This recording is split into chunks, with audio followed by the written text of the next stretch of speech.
Praise the lord. పాపం నిన్నటువంటి ప్రపంచంలో జీవితాలను ఏ విధంగా పదిలపరుచుకోవాలని, నీతిగా ఉంచుకోవాలని ఆలోచిస్తున్నావా? ఒక విషయం చెప్తా విను.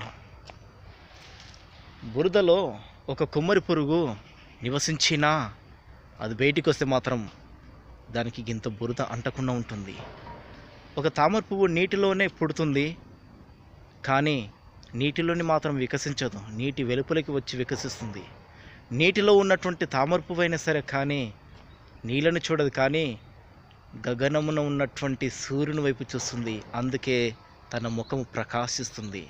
నీ జీవితంలో విలువ రావాలంటే, నువ్వు నీతిమంతునిగా తేజరిల్లాలంటే లోకం వైపు కాదు, నిన్ను పుట్టించిన దేవుని వైపు, నీతి సూర్యుని వైపు, సృష్టికర్త వైపే. ఆయననే నజరేయుడైన యేసు క్రీస్తు అయి ఉన్నాడు. కాబట్టి ఆయన వైపు నువ్వు చూడు, నీ జీవితం ధన్యమవుతుంది. Praise the lord.